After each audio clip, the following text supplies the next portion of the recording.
Absolute bedlam. Absolute bedlam.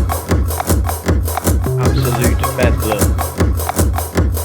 Talking about topics and stuff. Absolute bedlam.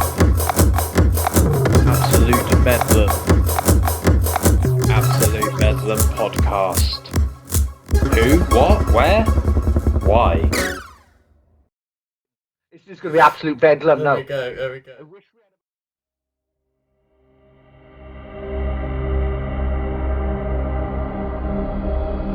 Dorset, England's gateway to the sea.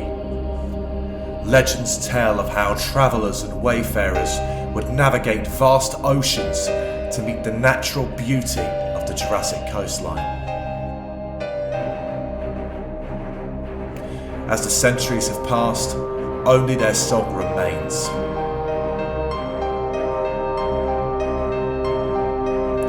Absolute Bedlam are proud to be sponsored by Shanty Spirit, the taste of the Jurassic Coast.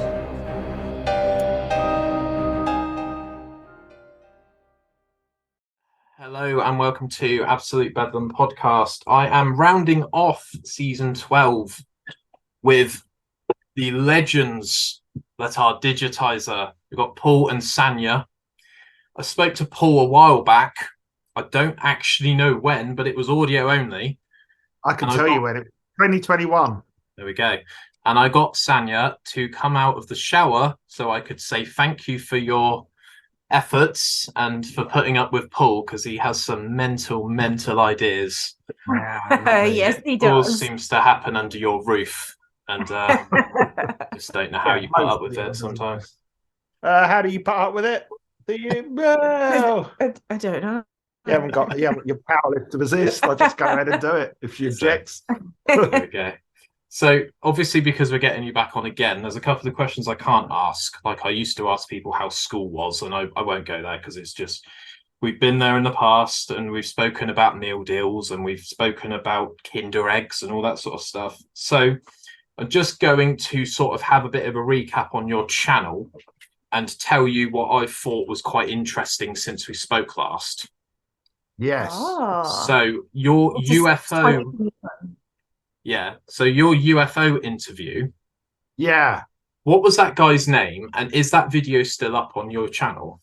Yeah. I'm not taking it down. What was his name? I can't remember his name. That's terrible, isn't I it? can look it up. Ben. No, you're Ben. Was it another Ben? I'll look it up quickly. Why am I thinking it was another Ben? Bloody Ben. Russ Kellett. Oh, That was Russ it. Kellett. I was thinking yeah. Ben. Yeah, that's it. I know a Ben. Weirdly, who is Ben Kellett? I know a don't Ben know. Kellett. That's weird. No I was getting idea. mixed up. Russ Kellett. Yeah. That was it, yeah. He's most abducted man. Mhm. Yeah. So Apparently. I'm fascinated by this because I've recently listened to a Joe Rogan episode of a guy called James Fox, Right. and he has just released a UFO documentary. And I genuinely do not know how these people get enticed to coming on something like Digitizer to talk their side of the story. And obviously, Much Paul enticed. isn't very forthcoming on the beliefs of the UFO. So you're kind of, at some points in that episode, you're kind of looking at him like, are you mental? And Yeah. I'm just curious, like, how you sort of stop yourself from bursting out laughing.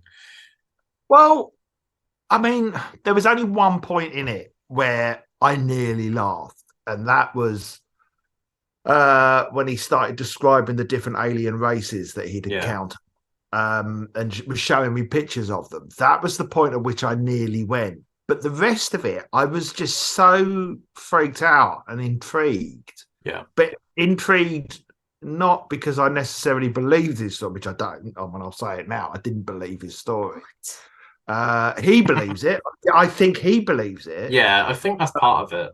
Yeah. So Yeah. just trying to figure it out, whether he believes it or he's convinced himself that it's true. Just what the hell's going on? Because it's like, okay, you've got this guy who says he's been abducted by a UFO 60 times. He met Robbie Williams in space, etc., Yeah. etc. Yeah. but there's a deeper sort of story to it. Is why is he saying this? Why is he? Is it attention? Is it wanting some sort of low level fame? Is there something else going on? I mean, or does he genuinely believe it? Yeah. I've spent a bit of time with cryptozoologists, and I went on a monster hunt to Guyana because I was going to be writing a book at one point, and it's a similar sort of. I suppose it's what's really interesting is that the cryptozoologist guys told me that their community didn't get on with the UFO community, so the alien abductees. There was like a sort of rivalry, like rival gangs. But having sort of observed the crypto guys in sort of quite close proximity, there's something there with them. And I don't know if this applies to Russ Keller and the UFO people or what, but there's something there with the crypto guys, and a couple of them I class as friends now. Whatever they know my feeling. It's great guys, and they're Digitizer fans, weirdly. But a couple of you sort of see it, and there's a sort of feeling of. I mean, I'm sure they wouldn't admit this, but the sense I get is that they want to feel they're doing something larger than life. They want their bigger life, than them, so that something to leave behind, maybe. There's something legacy.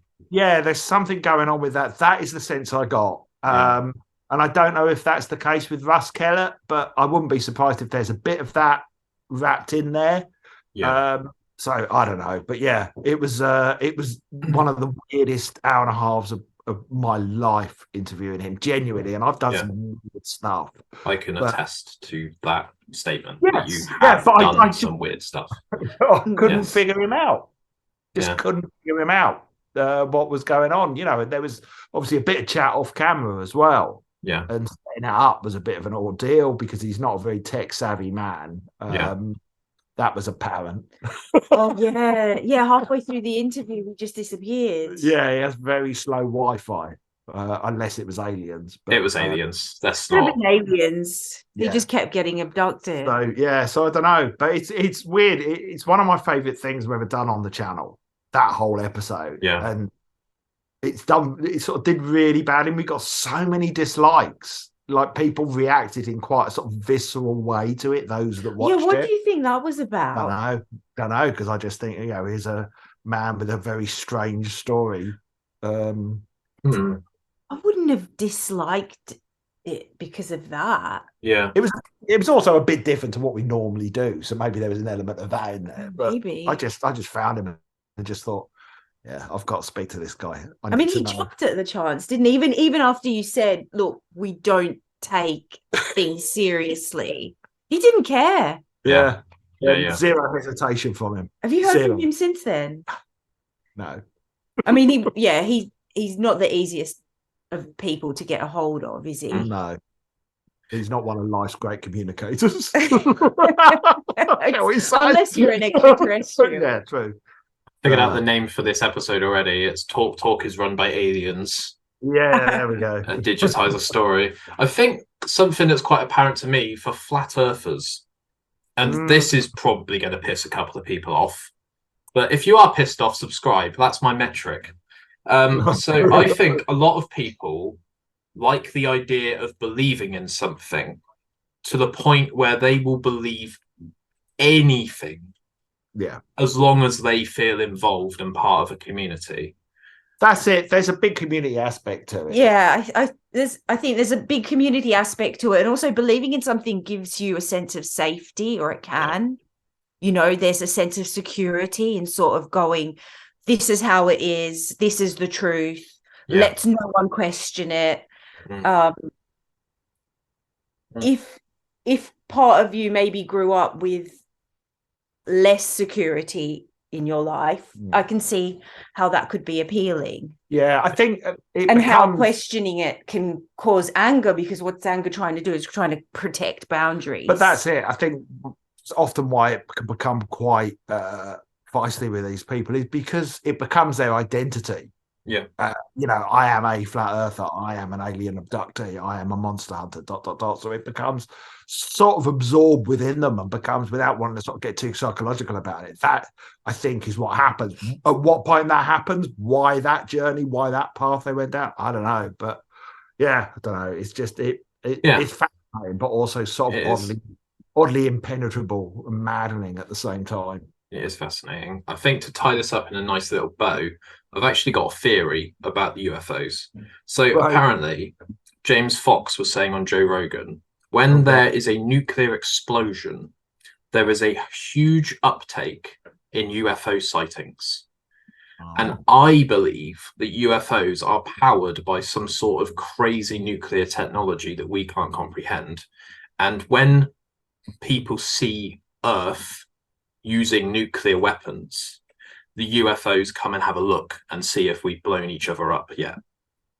Oh, you're more likely to believe that. So they're like, they see the spark, like moths to a flame almost. They see the spark. They're like, oh, let's go and have a look. Yeah, Drama. they see the monkey with the shotgun and they think, are they about to do that thing that we know they're going to do in about 50 years? Are they about to do that on Tuesday? Yeah. So yeah, there we go. Yeah, well, there you go. All right, well, that's a pile of UFO madness. Just a fucking massive pile of it. Any plans to go back to Rendlesham Forest? Don't know about Rendlesham. We are doing more supernatural worlds. They're probably our favourites to do. Love them. I'd go back to Rendlesham. Yeah, it was a really strange place. Genuinely. Oh, the bent tree. Have you been there? No, I really want to go there, though. I'm probably going to go there this year at some point. Yeah, it's really cool. I mean, literally the section with the bent trees was like, what on earth caused that? And then all the underground bunkers or hatches, the hatches that lead ground. Yeah, it's just got a weird vibe. It's I love it there. I think the next one we're going to a place called Pluckley, which is supposedly Britain's most haunted town. There's more ghosts per capita. So that's crowded with ghosts. So that's the next. I hate crowds. All these ghosts everywhere. You can't move ghosts. Keep bumping into them. Yeah. So I think we're doing Pluckley next, and then because we've got all these other things that we've got to sort of do by the summer, and then the latter half of the year, I think we're doing stuff like supernatural worlds and things. So just in time for spooky season. Spooky season, yes. So one more question about YouTube, and then a genuine question that kind of goes beyond the Digitizer sphere and sort of you two as content creators. But first things first, on YouTube, what was the decision for you to standardize your video thumbnails? That's a good question. I did the first one as a joke because we do this series called Great British Days Out. Yeah. And we did the first one, and in it I'm wearing a blue coat. Well, I think it started off that the thumbnail wasn't doing that and then you changed. You said, I'm going to change it. Well, yeah, no, I did. No, that's not strictly it. That's not. I do sometimes change the thumbnails anyway. But why that one is what happened. I was wearing this blue coat, and then everyone just went on about this blue coat, this nice blue coat that I now have to wear in every Great British Day Out video that we do. And so I facetiously just changed the thumbnail to "Man wears nice coat" in sort of pretty much just the words and I think a tiny image on there. And suddenly the viewing figures went up. That when I changed the thumbnail to that. You can't resist a nice coat. And so then I thought, oh, well, maybe that format works. Maybe that with sort of big letters, big bold letters and a smaller image works. Initially it did, but over time it has worked less and less. So I've started playing around with the format again and just kind of going, well, nothing we do grows the channel. So, I might as well at least do thumbnails that I like. So, maybe the secret is clothing. Yeah. Just nice coat. Man wears leather thong. Man has nice hair. Yeah. Yes. With the what did you have earlier? Bulge. Man has bulge hair. Bulge head. revisited. I have seen that on your YouTube banner that you've tried everything. Is that a fairly recent thing that you uploaded? Because I haven't seen that before. A little while ago, we did back before AI suddenly kind of went insane and sort of took over the world. We did an AI video where we tongue in cheek tried to rebrand with the help of AI, and we asked it for some slogans for the channel, and that was one that it came up with. I just thought that's just perfect because there's a sort of hint of desperation. Yeah. But it also sort of sums us up where we don't really know what the channel is. We just do a bit of whatever takes our fancy. Love that. Yeah. So personal question, as promised. What do you guys do on a day off? And do you ever fully get a day off? Because sometimes it feels that you kind of create content out of like urban exploring, going to a museum, insert thing that you do here. And what do you do to fully unwind? What do you do to like actually unplug? Why are you giggling? Oh, I'm just thinking eat and watch TV. Yeah. It depends how knackered I am. Yeah. I know that, because sometimes when I'm really knackered, all I can do is just veg on the sofa. And there's so many good shows to watch. There's so many good shows. There's so many. We can never catch up.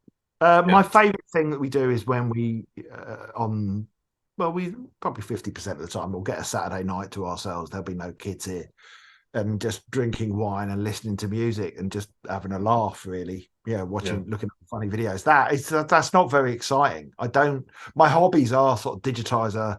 I love making music, enthusiastic amateur that I am. I'm playing, I play games. I'm playing a new game by some of the creators of SimCity, which is basically SimCity 2023. I don't know. I haven't, I read, but I read when I'm falling asleep. You've got lots more sort of interesting hobbies than I have. Do I? I don't think so. You've got your journals and your funny courses. you clearly don't want to talk about she's squirming now. You do your funny courses. Yeah, I do my funny courses and things. Personality types and things. Yeah. Yeah, okay. She's wanting to talk about them. Yeah. Is that the 16 personalities? Is that what that is? Oh my god, that's like the basic of it, but this takes it to a whole nother level. It's like, I think they've got it. Oh, they've recently added another parameter, so it's like 1,042 personality types or something like that at the moment. So it's called, I'm going to try not to talk too much about it. It's called what have you done, Ben? What have you done? So it's called like the Objective Personality System, OPS, and basically what they say is like no one sees themselves, well, very few people can see themselves accurately. So it's about being objective, like how do other people see you? And then so it takes the 16 Myers-Briggs personality types, but you can have jumpers as well. Okay. So someone, you know how like you have like the standard ENFP, someone might, half of the ENFPs would use their first function and their third function. I'm so going to stop. I'm so sorry. This is why I don't want to talk about it. But yeah, anyway, so they've got it's thousands of hundreds of personality types, and it's really addictive for some reason. Yeah. So I did mine as part of my job, and I got commander. But I am so hell-bent on leading and being in control that apparently, according to Myers-Briggs, I will even try to shepherd situations that I have no clue over. So I'll act like I'm in charge of things that I don't even understand, because I hate following. I like leading, but sometimes I can lead myself off a cliff because I don't know what I'm leading, if that makes sense. Yeah. So I thought that was quite interesting. In OPS, they would say, because not only do they have like the type functions, they've got animals as well, and would be called, you'd have probably lead blast.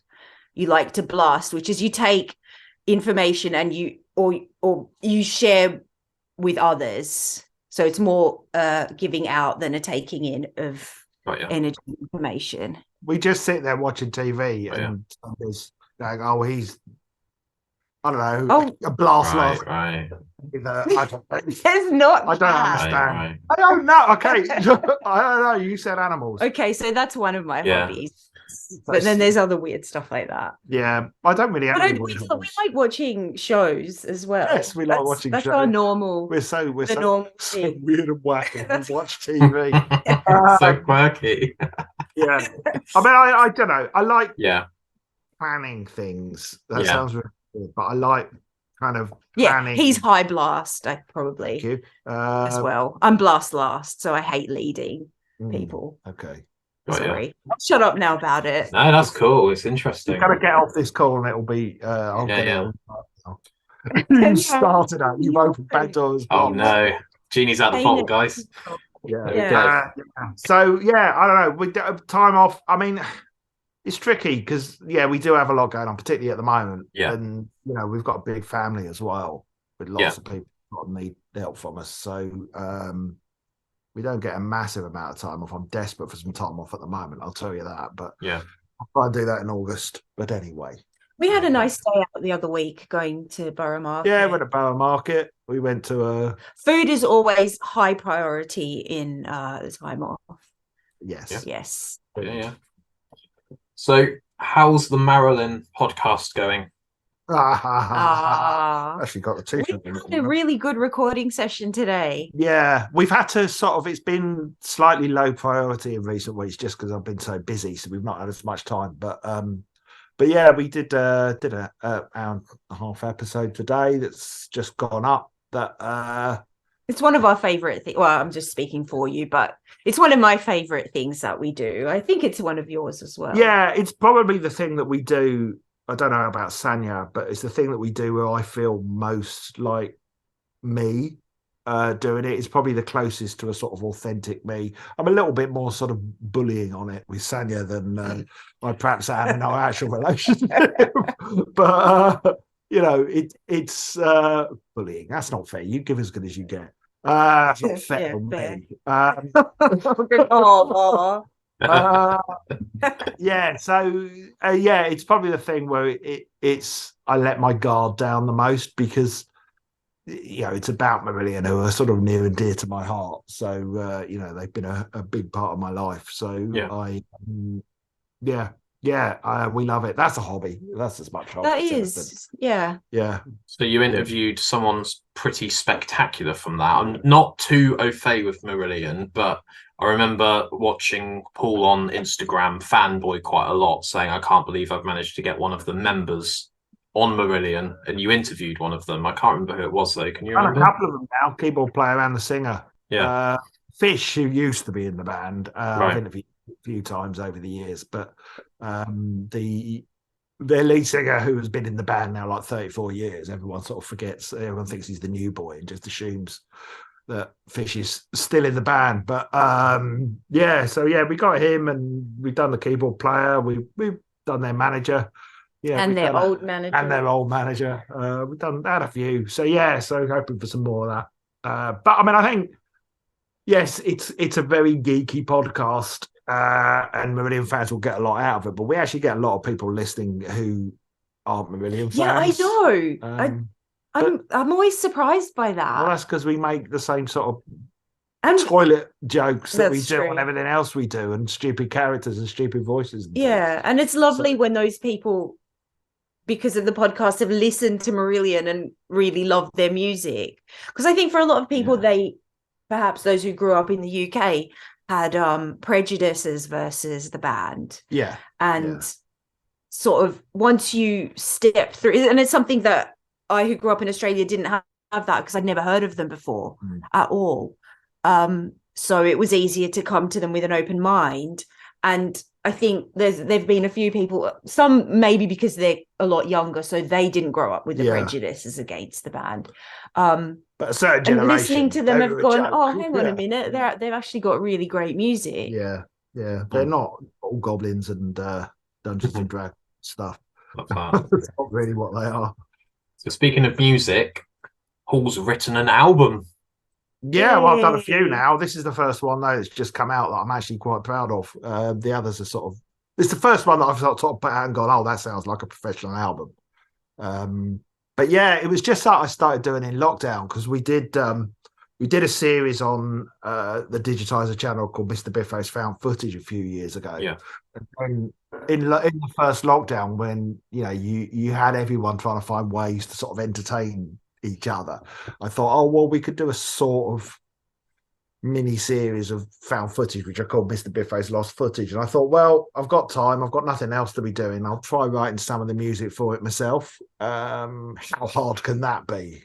So I just started started piecing stuff together with samples and things, and just fell in love with doing it. So then I thought, oh, I better sort of try and teach myself how to actually compose rather than just using samples. And so I do it all the time. Every day I do something music wise now. I love it so much. What is it that you feel it gives? Oh, you're interviewing me now, are you? No, Hey. I'm curious. I want to know, like, what is it that you feel it gives you or gives you a chance to do? Wow, I don't know. Like, what do you love about it? Well, I like any creating. I like making something from nothing. It feels like magic to me, music, in a way that perhaps nothing else does. In the same way that I love to listen to music. To be able to create that sort of magic out of nowhere. I don't know. It's just like it is. It's alchemy to me. Not that I'm saying I'm any good, though.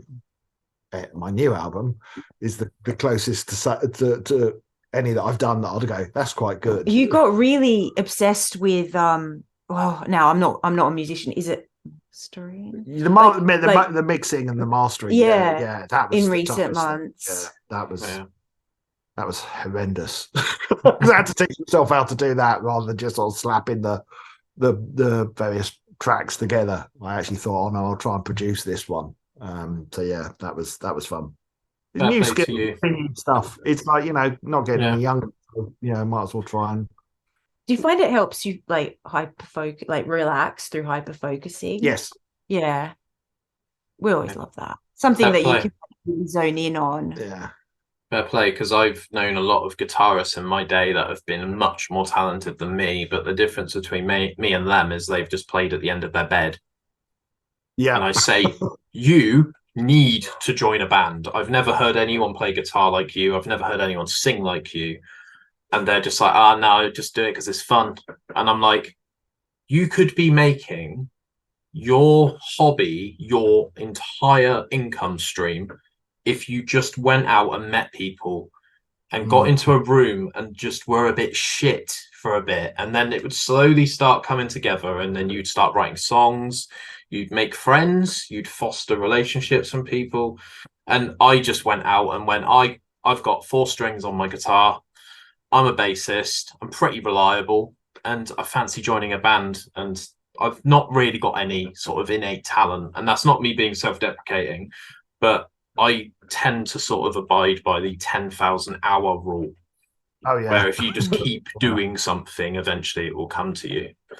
But yeah, fair play to you for putting the album out, because there's a lot of people that would sit on that and it would be on your hard drive for years to the point where you'd forget about it. And it takes a lot to throw something like that out into the ether and hope that people listen to it. Yeah, I mean, not a lot of people do, and I don't expect them to, because I think there is that element of, hang on, no, you're this other thing. You are, people don't like people stepping outside of their lane. Sometimes I think I've discovered that in life. And but it's also the thing that I do that makes me feel the most vulnerable.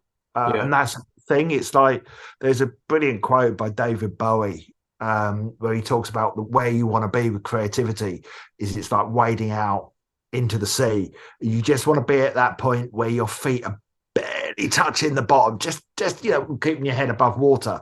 And so that's how I sort of see it, is what music feels like. It's like I don't quite know what I'm doing, but just enough. I feel just in control enough, and it's exhilarating. So but yeah, it does put it out there. It does make me feel a little bit vulnerable. But that's good because nothing else, everything else I do, I'm really arrogant about. That's so not true. Fantastic.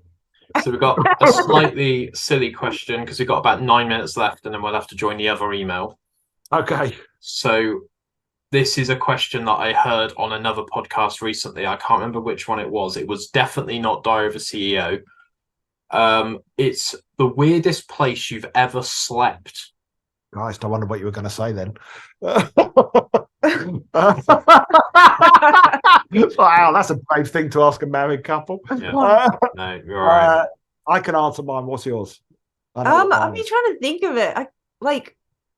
It doesn't help that I can fall asleep pretty much anywhere, but maybe on a beach. But at night, like overnight on a beach, not in a tent. Yeah, I think that might be the weirdest. But I mean, where's the beach? It's just outside of Sydney. Ah, but I mean, I can fall asleep if it's a moving vehicle. I'll be asleep. What about you? It's a toss up between both the buses. Funny enough, both the coaches. But one was a coach driving across Guyana, so through rainforest. That was on the Monster Hunt, funny enough. And it was this bus, we were waiting in Georgetown for it. This bus rocked up that looked like basically sat out of Mad Max, being held together. Yeah.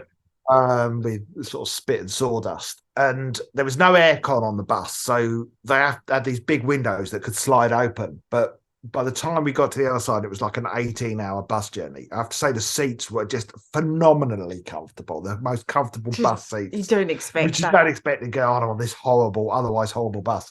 But by the time we got to the other side, basically we were red from head to foot because of the dust that was kicked up by, because there were no roads. It was all dirt track through rainforest. So we were all filthy. So that's one. And the other one was I was hitchhiking across the Western Isles of Scotland in a very, very, very severe storm. And we were meant to be camping, my mate and I, and the storm was so bad we couldn't get our tent up. So we just started walking across kind of moorland and found a fence where we chucked our bags over it and managed to climb under the fence. And it was some sort of wrecker's yard and managed to get into the remains. It wasn't a completed coach, but it was the remains of a coach. All the seats had been taken out and they had no wheels. It was propped up on bricks or jacks or something, and slept in there. And the whole night, this coach was going like this. But the worst thing was waking up the next morning and realizing, where we were, and that this place was a working business. Oh my goodness. And everyone had arrived for work and the boss was not. But it's like it was that or die, because we were middle of nowhere. There was no cars, there was no other buildings other than this one that we found. It really was middle of nowhere. So so those two places. Thinking about putting that question in every episode now, because I think there's quite good interesting sort of questions, answers that come out of it. I think I went hiking with some friends once. This is quite a while back.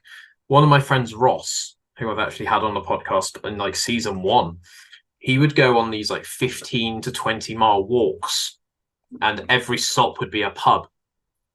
And I went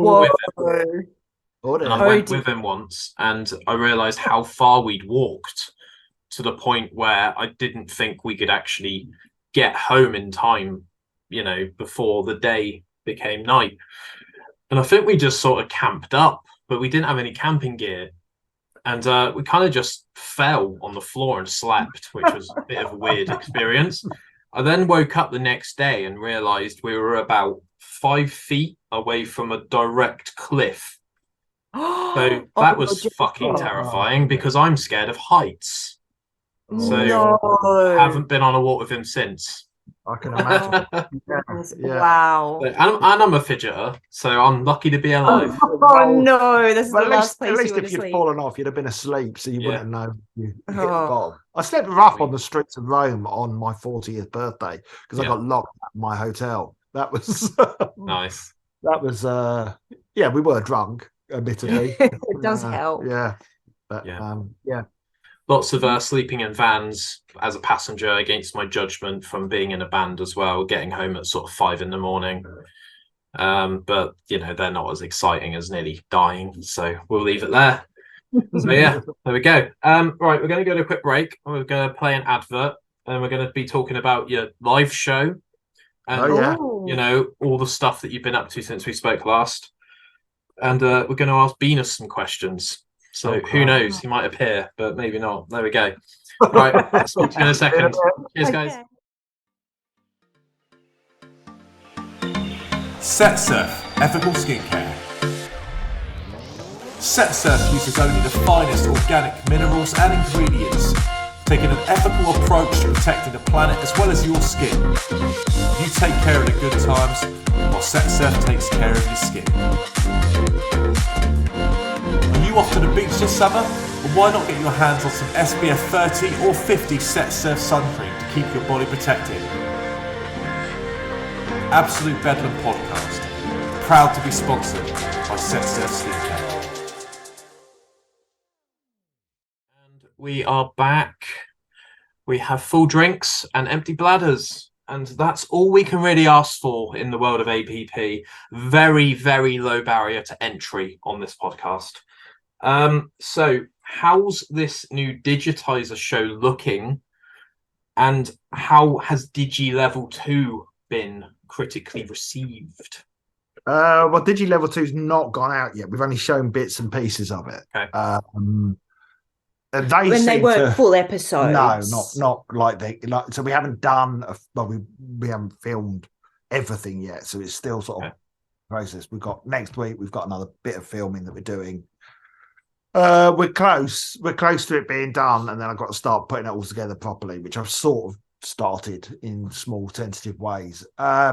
It's looking great. I think it's very different visually to the first series that we did, Digitizer the show. Very different, much more sort of close to that kind of late night Channel 4 90s sort of aesthetic that you'd get stuff on a Friday night when you got home from the pub. That's sort of what I'm going for. A lot of the same people involved, some of the same sort of segments, but it's just got a different feel. Yeah, I feel it's got like a cozier atmosphere, even though it's set in a bunker. Because we've got a slightly smaller studio that we're filming in, but it's more sort of, I think the set's better, but it's a smaller studio.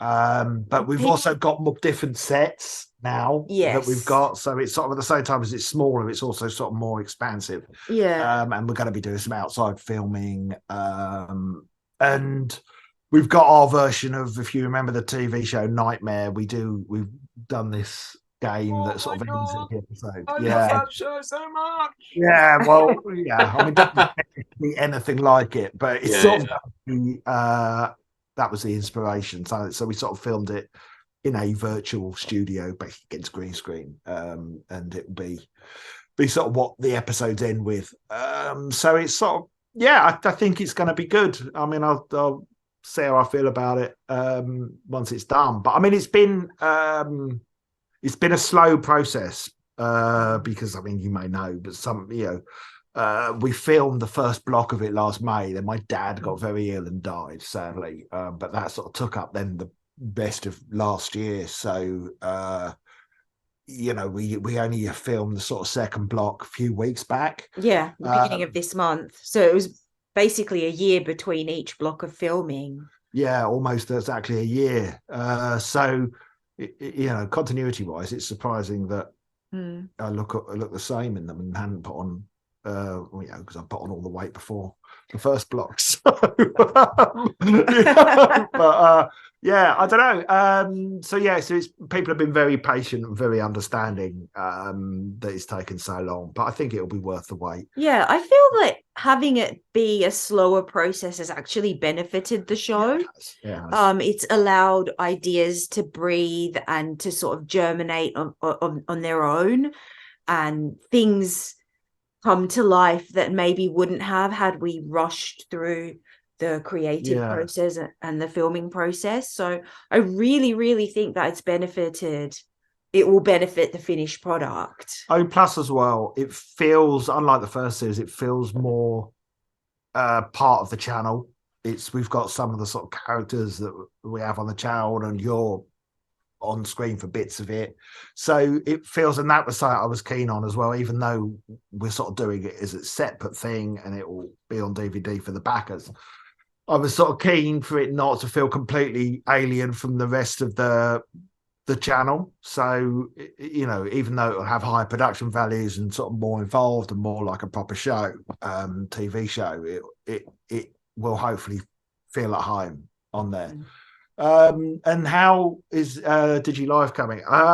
It's really early stages. I know we're sort of 2.5 months away as we talk, but bits are starting to sort of come into focus. We're doing these 2 nights. They're 2 separate shows, which I slightly regret saying we'd do, but you know, we're not sort of going to scrimp in terms of entertainment on either of the nights. It'll be, you know, we have stuff going on during the day on the Saturday. So, sorry, our cat's going crazy. Yeah, cat's gone mental. If you hear noises, she's good. chasing the tail. It's not the people. You can bring the cat to the camera. That tends to increase the views on this channel. I would. She She's doesn't licking approve. herself now. If it happens, it happens. I'm not. Yeah. I'm not saying pick your cat up. I'm just saying Okay. the views do this when the cat enters the frame. When the cat appears. Some sort of UFO conspiracy there, I'm sure. Get her in Digi Live. Yeah. So the Friday night, because we're celebrating sort of 30 years of Digi, which began life as a teletext video game magazine, we were sort of doing the entire history of it from back in 1993 right through to whatever the hell the channel is now. So there'll be a bit of everything, really. Great. Sorry, Ben, there you go. No, that's fine. Where is it?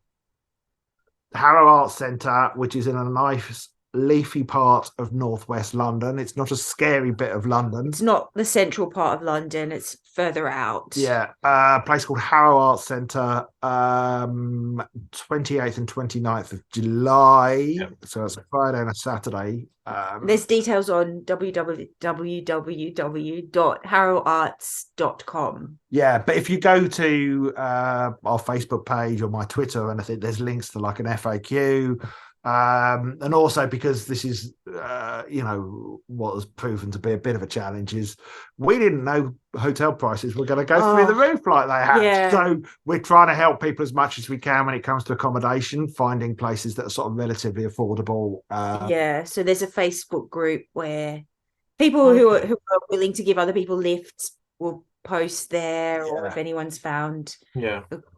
Yeah, I know 2 people are sleeping in their cars, which I don't recommend for safety reasons. Not that it's a dangerous area, but it's the hotel rooms are just stupid. So I don't know what's cost of living crisis, but it's insane the amount the hotel prices have gone up. So it's obviously that's a slight challenge. I mean, Saturday sold really well. Friday sold all right. We're not going to lose money, but Friday is we're trying to sort of put some sort of headline acts on the Friday to kind of encourage people to come then and not miss out. So, I mean, I'm pretty sure that's the night Violet Berlin, who's a big games industry figure from back in the 90s, will be there. So, because that's, you know, she's a big part of the Digitizer story. So, Suze Kempner will be there on the Friday night. Ashens will be there one of the nights. So, yeah, lots of YouTube royalty. Yeah. Am I right in thinking you can go to the Cheap Show's website and find tickets on that as well? Yeah, I'd have thought so. I think Gannon did do a link. If not, I'll kick him up the arse and tell him to put links on there. But we've got links on our Instagram page, on I can never say that, www.digitizer.com. All our YouTube videos. Yeah. They're all the links. Great. So, but the Chicho boys are sort of hosting it with us just to sort of lighten the load, really. Yeah. Are you still borrowing Cheap Show's PO box? Yes. I don't even know what it is. Look at that. That is fucking research. Right there. Do you know the PO box? I've got it here. No, I don't. I heard you mentioned it in a video that you were borrowing it. Yeah. Well, it started out that we We had a PO box set up, and then it was getting stupid. It was just all It's like cheap. £35 a month, isn't it? It was quite a lot, and we Have that. We pay every 6 months. Okay. and Cheech would constantly get stuff sent to them. Price of Yeah. shite. Of the nature of the podcast. So, But it's Jeez. PO Box Yeah. 1309 Harrow HA1 9. I don't know why we're reading that out on Ben's podcast. We should It's probably get all that on good. bar It's all thing. My job is to shine a light on people that I appreciate, and I appreciate you guys. So promote the fuck away. It's all good. Is there going to be another chicken goujon statue that A, you paid a ridiculous amount for, B, you spent way too much time and energy carving, and C, where is the old statue from Well, previous? the old one's at the dump. Yeah. Everyone's worshipping it at the dump. Yeah, it was. Let's also remember how carving it infiltrated our lungs with polystyrene Yeah. because we didn't wear masks. Safety third. Yeah. Yeah, for those that don't know, I had this bright idea of creating a 2001 Space Odyssey monolith of a chicken goujon, and I had, I suppose, dramatically underestimated the sheer scale of this job. It was just hell. It was hell. Oh my carving this goodness. And the string on the carver would always thing. Just break. constantly breaking because you have to use this hot It's wire. really cool and it's really relaxing to do. Like, Yeah. Not like 4 days of it. but oh Yeah. boy, did the lungs burn. Yeah, Funny it was that. just, it was hell, absolute hell. So yeah, no, there won't be one of those there. We have the set that we're filming with next week is sort of been designed with the live show in mind as well. So it'll collapse flat and we'll be able to take it to the live show. So we do have a set that we are going to debut. It's we sort of because we did it for when we had the virtual space when we were doing the sort of nightmare thing. I'd accidentally ordered these cardboard boxes that were huge, and I thought, oh, I didn't mean to buy ones that big. And I thought, oh, actually, I could make something out of these, and I made a sort of concrete column. It looks so cool. That looked like real concrete. Yeah. And so I've now ordered a whole bunch of those. We're going to have these concrete columns. Yeah, because chains. Paul found this spray paint that actually looks like concrete. So he sprayed them, and then you got the rust. Yeah, some rust streaks and yeah. Yeah, it looked really cool. Yeah. Oh yeah. You know, in a former life, I would have been a set designer. A set designer, yeah. One of the most quotable parts from our previous encounter, Paul, on the audio episode that we did a while back was I bought this thing. It cost a lot of money, and it now looks like a chicken goujon, but it's not even really going to be used that much. And I just thought, if there was like a sentence that could sum up Digitizer, like we spent all this money and put all this time into something for very little reason. All the time making it. That took ages to make. Yeah, I don't know if there'll be anything like that. It'll be. We sort of want it to be have a slightly different vibe this year, Digi Live, because we were celebrating the 5th anniversary as well of Mr. Biffo's found footage, which is all about goujons and things.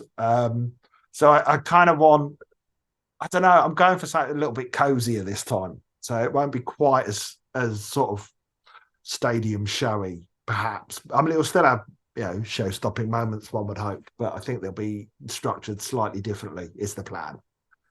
We'll see. We'll say that. We'll get on stage and there'll be, I don't know, a giant bean or something that... Oh, don't give yourself ideas. No, don't. I can feel that part of me. Oh my God. I've just had a brainwave of how to do that. Although it's not that... Okay. Just a quick question for myself as well before we get off of the Harrow Arts Centre show. Do you need, or is there any potential in the future maybe to do some live press? And by that, I am 100% offering my services because I'd love to do something like that. Live press. Describe what that is. Yeah, what's like interviewing the cast? How did it go? The trouble is with when we're doing those shows, because it's basically Sanya and I who are the crew. We have some other people helping behind the scenes. Gannon rocks up as late as possible. We have some sort of volunteers and stuff, but there's no time before or after generally. Yeah. That's the tricky thing, because Yeah, we've yeah. been asked this before about could we do a podcast like backstage, but we're just flat out from the second. Yeah. Because you book that space by the hour basically, so we try to keep it cheap by having as few hours as possible, so there isn't a lot of sort of sitting around. We don't have that luxury. I'm not saying it's not possible at some point in the future, but Digi Live is not the place for that, is it? Really, you would agree? It might be a bit tricky there. Yeah, Cool. we're not very sociable backstage. It's not all sort of fun and games. Yeah. I know what it's like in the green room. Yeah, ironically, we're there to work. Yeah. Everyone has far more fun than we do. I did a podcast a while back with Ed the Penguin. Ah, lovely Ed, yeah. And he's like, I'll have a look at your location, Ben, and we might be able to like lift share. And he noticed that I am literally, this is the Great Britain, I am at the absolute bottom of Britain. Like, if you Google Maps Portland, that's where I live. It is the absolute bedrock of the UK. So Harrow for me is like a 3-hour drive, which I'm not against, but obviously if the hotel prices, I might have to get on that Facebook group because I do want to come and see you. Yeah. You never know, there might be someone traveling from near you. And it's such a great community that people are all willing to help each other out. People are posting on there, is anyone coming from XYZ place, and then, which is a very strange name for a place. Sounds like a Rush song. So many people living in XYZ. Z, how American. Z. Well, that's the phrase, isn't it? I might contact Amazing Cliff as well. He's so cool. From the N64 podcast. What a legend. Yeah, do it. He is a legend. Right. You've probably noticed that my red light has gone from a green light, so I'm going to do something daring right now and unplug my headset whilst recording. Bear with me. Can you hear me? Yes, we can. Still hear. Right. 2 secs.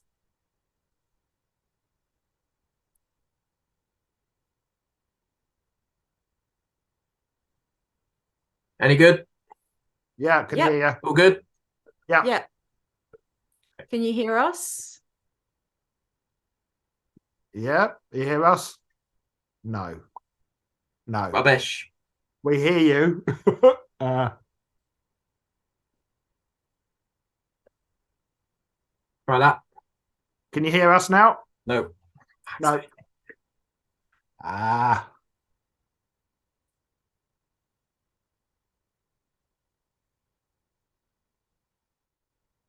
about now? Yeah. I'll leave him on charge. Yeah, Okay. sounds like a plan. John, play an advert over that. That was embarrassing. I'm sorry. I shouldn't have messed around with the setup. Never mess with tech midway. That's it. I'm a bit curious. Like, I look like a cyborg. I got a fucking red thing sticking out of my ear. Right, it's cool. Yeah, there we go. We'll stick with it. Right. So Venus, and I want to talk to Tony Harris as well. I will have to channel them from Call them up. from off mic. You are the bean vessel. Any signs of Venus getting a Heinz brand deal? Do you know what? This is shocking. I do entertain this fantasy about one day. Heinz go, that's a good character. The trouble is, remember we did the Piccalilli episode, and then one of the companies followed us. And it was Mrs. Picklepot. Yeah, and Piccalilli Willie had made some interesting comments about Mrs. Picklepot. So that was, and she was flirty, wasn't she? She was very flirty. Well, he was flirty with her. Love that. So you never know. You never know.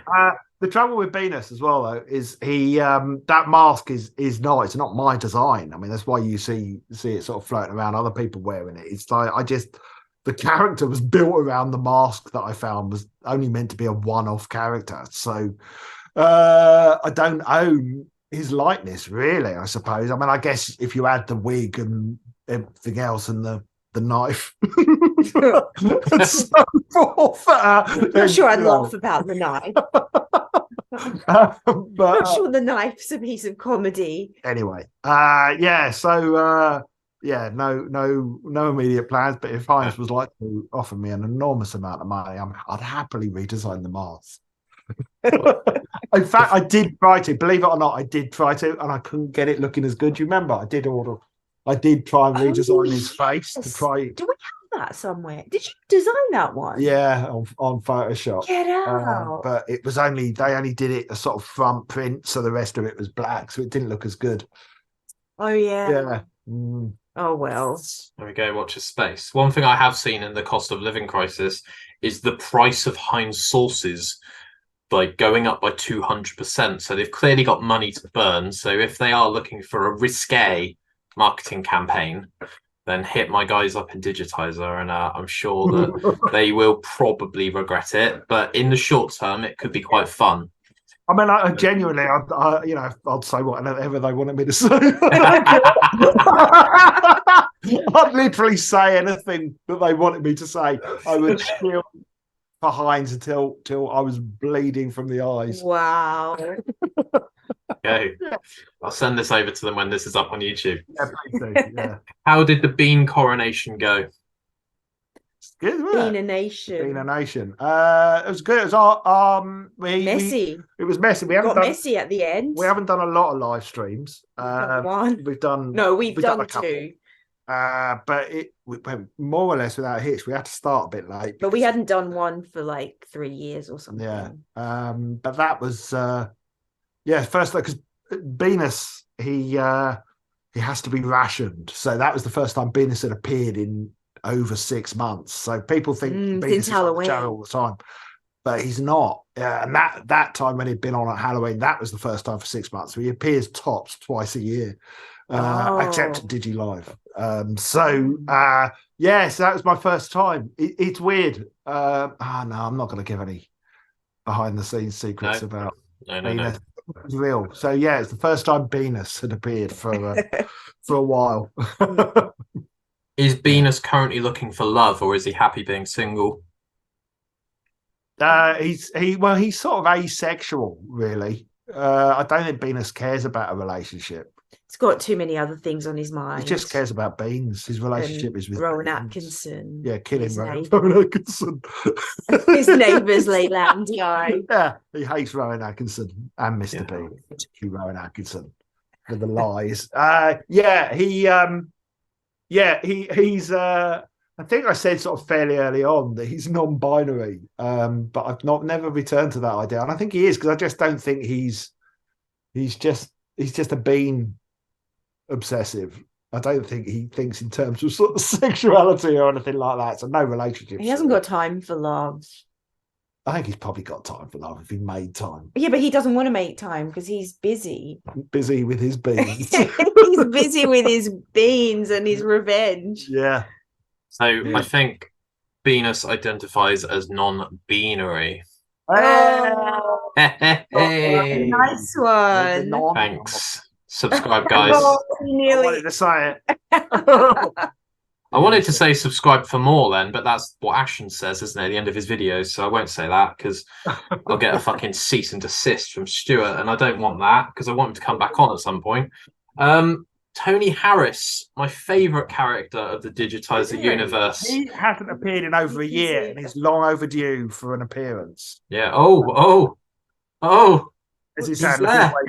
Hey, hello, Tony. A little bit shy today. I don't know why he hasn't appeared in a while. We just haven't. No, he has not appeared since the last Digi Live. No, we did. Right? We did the video with the 60-year-old fireworks that I found on it. Oh, that was the that last time he appeared. after? Yeah. Yes, it was. Yes. Well, who knows what might happen Wow. this week now that Tony Harris is back down out of the loft. Now that he's easily accessible, you might get to see him again soon. That normally dictates which characters. He's shy. He's shy. You don't want to see his face you don't want to see his eyes at the moment. No. They're looking a bit hollow. 1,000-yard stare. The way that episode made Ash Frith completely lose it is still I know. something that I hold very dear. That And- episode was really weird because both Garen and it was weird, obviously, but both Garen and I thought it was like an absolute failure, and we both came away from it going, "That was shit. That was awful." And then I pieced it together, and it was like, "This is gold. This is just absolute gold." I mean, Ash was just losing it laughing. Yeah. The way I tried to show my girlfriend that video to kind of give her a gauge of what the fuck she was letting herself in for with me as a human. And she is just looking at me whilst the video's on the TV in the front room, looking at me like, what the fuck is this? Ben, like, let's just watch Jacksepticeye or Sam and Colby. Let's not watch this sort of channel with under sort of 20,000 subs where they're all obviously in their front room playing Screwball Scramble. But I was like, this is the goal. This is the relatability that I want, that we can all just play Scrabble in John's bedroom and it's just a fun time. And I love it. It's weird. We sort of do a Digi level 2 where the sort of production values are sort of slight step up, because one of the things I think I like about us is that we're a little bit ramshackle, and it's the same thing with Cheat Show. It's like Gannon uses the phrase professional unprofessionalism, but it's not. It's just where it works to our advantage to sort of. The more we sort of plan, the less spontaneous it can be, and the more sort of technically complex it is, or whatever. We sort of thrive in that sort of area of chaos, really, where if we had a flash studio and all that, that's not us. No, I get that. So we've got some more questions just to wrap up, and then we'll promote the show again, the live show. What did I just delete by accident? Minor inconveniences. So this is an opportunity. I think, Paul, we spoke about this before, where I was getting annoyed at the way that petrol stations, the cars leave at the wrong times. And I think you mentioned boots, taking your boots off after a long day. So this is an opportunity for anyone on this call to Sanya's laughing. Wow. Undoing the shoelaces. It's like, we've left the location. We've got a 45-minute drive, and you're undoing your shoelaces now while you're driving. Yeah. So this is an opportunity for people to have a bit of a vent and a bit of a moan. So my one is people that cannot spell your correctly. I see this on Facebook all the time, where people are commenting on each other's statuses saying, "I hope you're well," but they don't put the E at the end of your, and your means you are. And also people spelling definitely as defiantly, because definitely is quite a hard word to spell. And I think auto spell checker kicks in and they go for defiantly because that's what's suggested to them. But sometimes, I mean, something I've noticed my phone does is I'll type, if I'm not checking it as I go or checking back before I press send, spell check just kicks in and starts throwing out the most random words. You're defending these people. This human scum, the dregs of humanity. I'm standing up for the defiantlies because you never know. Sometimes it wasn't them; it was their phone. It was not. Just like it was my phone. It was my phone. There you go. Inconvenience when autocorrect decides to just throw in even non-words, and I'm like, I didn't type that, and then so you have to. It slows you down. You've set her off. It's true. It's been annoying me a lot recently. I've noticed. Yeah. Yeah. Have you guys got anything? Well, there you go. Autocorrect. But and yet I'm too much of a coward to turn it off. Because, like, for example, in Google, when I do a Google search and it doesn't have autocorrect, I mean, some of the sentences that come out of my typing are just abominable, terrible. So I'm too scared to turn autocorrect off, and yet I'm a professional writer and I have to use autocorrect. Yeah, but on the phone it's worse. Yes, but is it? Yeah, is it actually worse than getting a spelling error in a text is worse than someone who's a professional writer getting loads of errors in their work? Is that okay? No, what I'm saying is phone keyboards are easier to Oh, I see. make mistakes than the proper keyboard. For me, first one that comes to mind is people shortening the word radiators to rads. I hate it. It gets so under my skin, and I don't know why. You do it, Ben, don't you? I can tell on your face. I've never heard of that before. Genuinely never heard of that before. Don't know why it annoys me. Ah. It annoys me so much. The rads, turn the rads off. Really radical. I don't know. It just it's visceral. It's like visceral. Ben's just like, okay. It's like, some people have misophonia who kind of people chewing. Yeah, you. Yeah, me. So another one. You want to punch the person next to you. Oh wow! I'm like that. I'm like that with rads. Oh. Love that. There we go. Fair enough. There we go. Fantastic. Favorite fast food? Oh God, that's you can't. Well, fast food. You can't. I mean, you can't beat a McDonald's, really. No.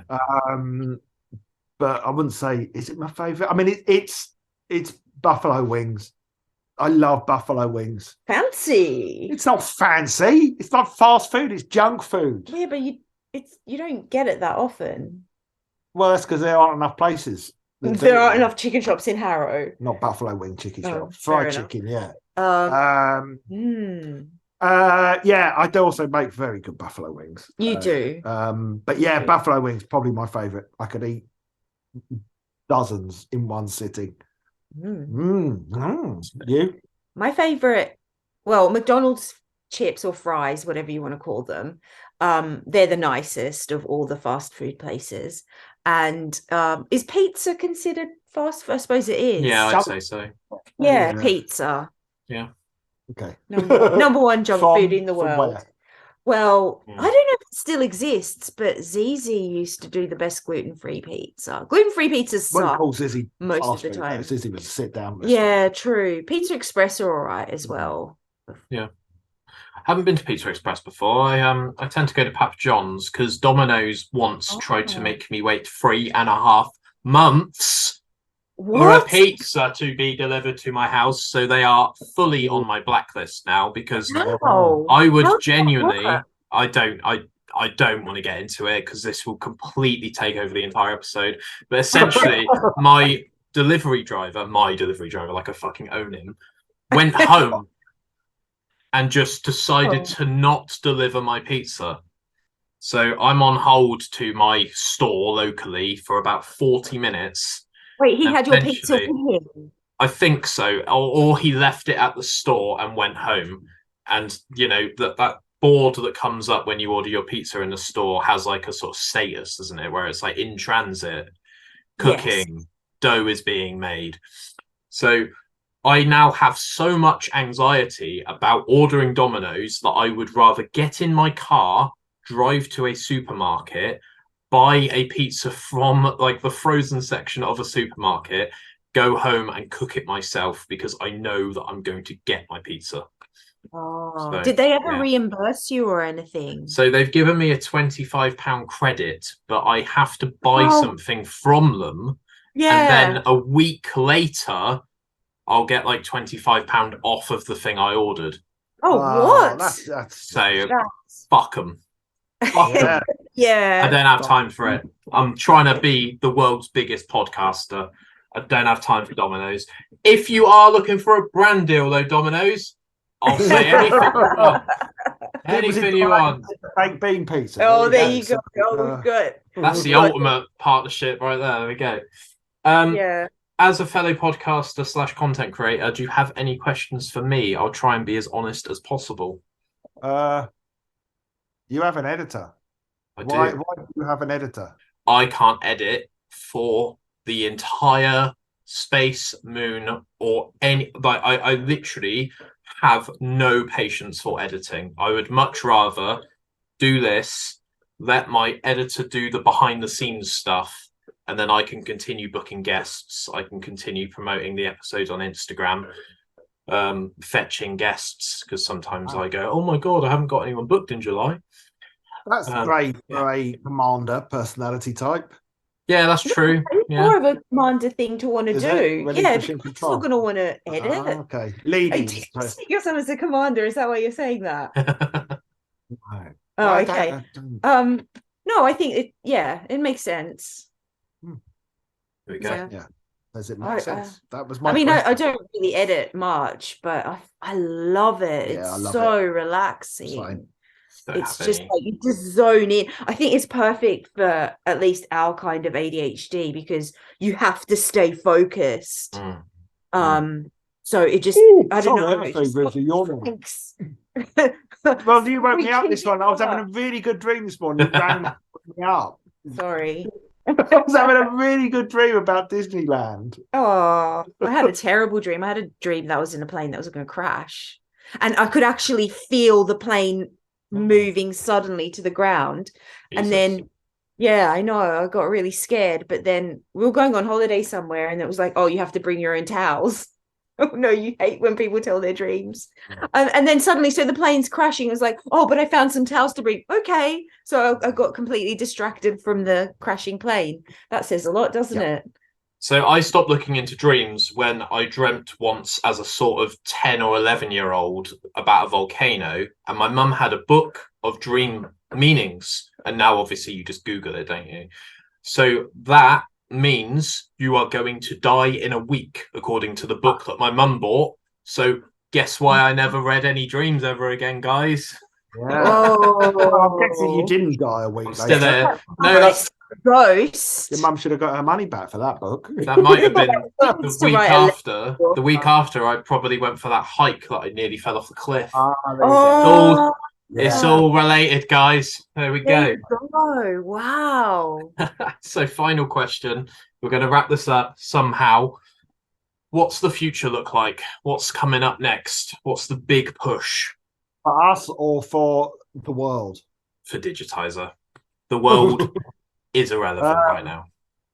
All I can say at the moment is Digi Level 2 and Digi Live, getting those done, and then we both want to do a series of a follow-up to Mr. Biffo's found footage, probably end of this year, beginning of next year, which is my favourite thing that I've ever done on the channel. Very weird. It's not for everyone. It's extremely bizarre, but you're excited about it, aren't you? I am very excited. I'm excited about it. Yes. So we're going to do that. But probably not going to crowdfund it. But that's the plan. But more Supernatural World, more the same, more collaborating with mates. Yeah, all of that. But at the moment, Fantastic. we can't really see past The summer. Digi Level 2 and Yeah. Digi Live. Yeah. That's There's a dope. lot. We've always got something going on, and I love watching it. And I appreciate how much work you put into it. And you're always looking at what's next. Yeah, So- yeah. I'm quite forward thinking. You are, yeah. Yeah. Awesome. Right, well, I'm going to leave you to it. I'm just going to ask one favour from you quickly off recording. And then I'm going to leave you to your evenings. So thank you so much for listening, watching, viewing, and subscribing.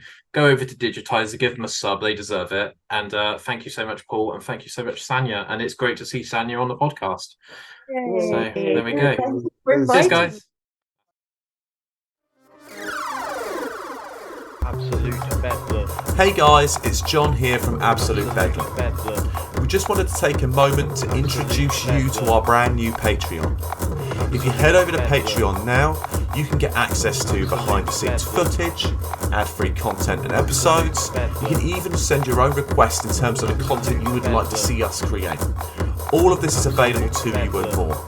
We've got free options available to you as a patron with us.